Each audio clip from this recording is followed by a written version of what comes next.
போன கிளாஸோட கண்டினியூஷன். இது வந்து காப்பர் சல்ஃபேட் பென்டா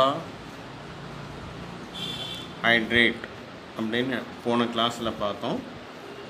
அந்த சால்ட்டை பற்றி நம்ம இப்போ பார்க்க போகிறோம். இது காப்பர் சல்ஃபேட்டுக்கு CuSO4, copper sulphate and penta means 5 water molecule. This is also known as blue vitriol அப்படின்னா இது வந்து ப்ளூ விட்ரியால் அப்படின்னும் நம்ம இதை சொல்லுவோம். ஏன்னா due to presence of blue colour அப்படின்றதான். இப்போ இதை கன்சிஸ்ட் ஆஃப் இதில் பார்த்தீங்கன்னா நம்பர் ஆஃப் வாட்டர் மாலிகூல்ஸ் வந்து பார்த்திங்கன்னா ஈக்குவல் டு 5. அப்போ என்ன இது அப்படின்னு சொன்னாக்கா, இட்ஸ் வாட்டர் கிறிஸ்டலைசேஷன்.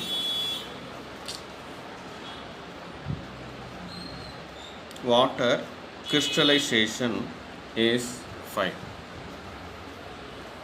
எவ்வளோ வாட்டர் மாலிகூல் இருக்கோ அது 5. ஸோ அதனால் அதனுடைய வாட்டர் கிறிஸ்டலைசேஷன் கெப்பாசிட்டி அப்படின்றது வந்து தட் இஸ் 5 அப்படின்னு சொல்லி சொல்லுவோம். அப்படின்னு இப்போ ஒரு டெஸ்ட் டியூப்பில் காப்பர் சல்ஃபேட் சொல்யூஷன் நம்ம எடுத்துக்கிறோம். Copper sulphate solution. இந்த காப்பர் சல்ஃபேட் கிறிஸ்டல்ஸ் எடுத்துக்கலாம். சொல்யூஷனில் கிறிஸ்டல்ஸ், இந்த காப்பர் சல்ஃபேட் கிறிஸ்டல்ஸ் இதை வந்து நாம் ஜென்ட்லி ஹீட்டர் கொஞ்சம் ஹீட் பண்ணோம் அப்படின்னு சொன்னால் ஆட்டோமேட்டிக்காக என்ன ஆயிரும் அப்படின்னு சொன்னால் இந்த காப்பர் சல்ஃபேட் வந்து உங்களுக்கு கலர்லெஸ்ஸாக மாறிடும். கலர்லெஸ் ஹைனடைஸ் காப்பர் சல்ஃபேட்டாக மாறிடும். கலர்லெஸ் நிறம் மாறிடும். அன்ஹைட்ரஸ் அப்படின்னா உங்களுக்கு பொடி ஆயிரும். காப்பர் சல்ஃபேட் இது மட்டும் உங்களுக்கு ஃபார்ம் ஆகும் அப்படின்றது. அப்போ எடுத்துக்கிறது காப்பர் சல்ஃபேட் கிறிஸ்டல். இது வந்து உங்களுக்கு ப்ளூ கலராக இருக்கும். இதை ஹீட் பண்ணுறச்ச உங்களுக்கு இதுலேருந்து அந்த கலர் சேஞ்ச் ஆகி அன்ஹைட்ரஸ் கண்டிஷனுக்கு இது வந்துடும் அப்படின்றது. ஏன்னா எகெயின் மறுபடியும் இந்த இதில் ஒரு ஃபியூ ட்ராப்ஸ் ஆஃப் வாட்டர் இது போட்டிங்கன்னா மறுபடியும் உங்களுக்கு இந்த காப்பர் சல்ஃபேட் கிறிஸ்டல்ஸ் ஃபார்ம் ஆக ஆரம்பிச்சிடும். அப்போ என்ன இது, இட் ரீடைன்ஸ் 5 வாட்டர் மாலிகூல் அப்படின்னு அர்த்தம். இந்த 5 வாட்டர் மாலிகூலை எடுத்துக்கிட்டு மறுபடியும் அது ப்ளூ கலரில் கன்வெர்ட் ஆயிரும் அப்படின்றது தான் இது வந்து copper sulphate pentahydrate. Next one வந்து செகண்ட் ஒன் வந்து மெக்னீசியம் சல்ஃபேட்.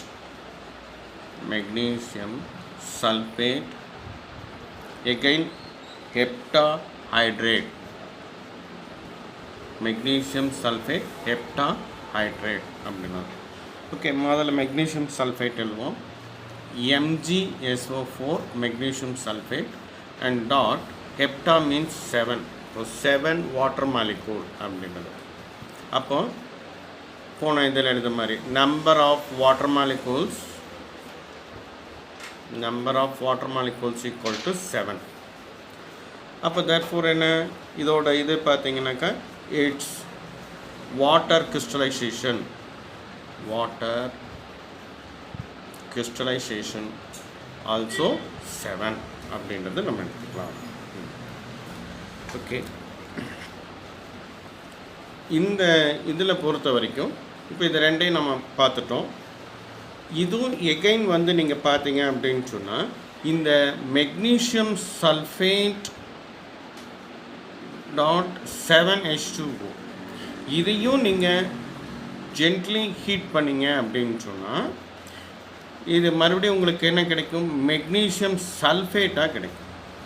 அப்போ இந்த மெக்னீசியம் சல்ஃபேட் என்ன ஆயிரும் அப்படின்னு சொன்னால் இது வந்து லாஸஸ் ஆஃப் வாட்டர் மாலிகூல். இந்த 7 வாட்டர் மாலிகூல் வந்து உங்களுக்கு இழந்து போயிடும். ஸோ அதனால் இதுவும் வந்து உங்களுக்கு அன்ஹைட்ரைஸ், அதாவது அமார்பஸாக இருக்கும். அதாவது அன்ஹைட்ரைஸ் மெக்னீஷியம் சல்ஃபேட். அன்ஹைட்ரைஸ்னால் இதில் இருக்கக்கூடிய வாட்டர் போய் உங்களுக்கு கிடைக்கக்கூடியதாக இருக்கும். அப்போ தட் இஸ் அமார்பஸ் கண்டிஷனில் தான் இது இருக்க முடியும், மெக்னீஷியம் சல்ஃபேட் அப்படின்றது. இதில் மறுபடியும் வந்து ஃபியூ ட்ராப்ஸ் ஆஃப் வாட்டர் நீங்கள் ஆட் பண்ணிங்கன்னா மறுபடியும் வந்து இதே கிறிஸ்டலுக்கு வந்துடும். MgSO4.7H2O அப்படின்ற இந்த கிறிஸ்டல் ஃபார்முக்கு இது வந்துடும் அப்படின்ட்டு.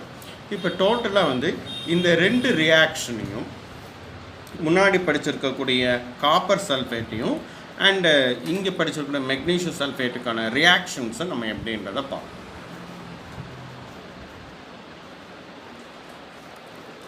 ஃபர்ஸ்ட் ஒன் வந்து பார்த்திங்கன்னா copper sulphate CuSO4 dot and 5H2O.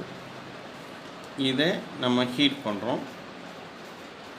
Heat பண்ணோம்னா நம்மளுக்கு என்ன கிடைக்கும் அப்படின்னு சொன்னால் copper sulphate plus 5 molecules of water அப்படி கிடைக்கும். இப்போ இது வந்து ப்ளூ விட்ரியால்.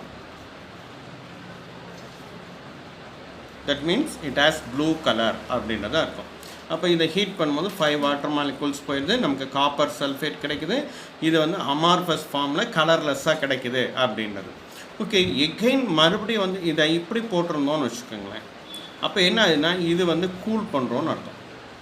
கூல் பண்ணும்போது இங்கே இருக்கக்கூடிய காப்பர் சல்ஃபேட் இந்த 5 வாட்டர் மாலிகூலோட ஆட் ஆகி உங்களுக்கு ப்ளூ விட்ரியால் கிடைச்சிடும். ஸோ அதுதான் இதனுடைய ரியாக்ஷன். சேம் இதே மாதிரி மெக்னீஷியம் சல்ஃபேட்டுக்கு எழுதணும். MgSO4.7H2O. ஃபர்ஸ்ட் இதை ஹீட் பண்ணுறோம். ஹீட் பண்ணோம்னா அதே மாதிரி magnesium sulphate plus 7 molecules of water அப்படின்றது. எகைன் மறுபடியும் இதை கூல் பண்ணுறோம் அப்படின்னு சொன்னால் அடிஷன் ஆஃப் வாட்டர் மாலிகூல்ஸ் அதில் ஃபியூ ட்ராப்ஸ் நம்ம ஆட் பண்ணோம்னா மறுபடியும் நமக்கு இதே தான் கிடைக்குதுன்னா மறுபடியும் இந்த ரியாக்ஷன் வந்து இது கிடச்சிடும். இங்கே இருக்கக்கூடிய MgSO4 + 7H2 சேர்ந்து மறுபடியும் இது கிடச்சிடும். நாம் இந்த ரியாக்ஷனோட இதை எழுதும்பொழுது எகைன் இதிலேருந்து பாதி எழுதி எகைன் இதுலேருந்து இப்படி எழுதணும். அப்போ என்ன அர்த்தம்னா தட் இஸ் ஈக்லிபிரியம்னு அர்த்தம்.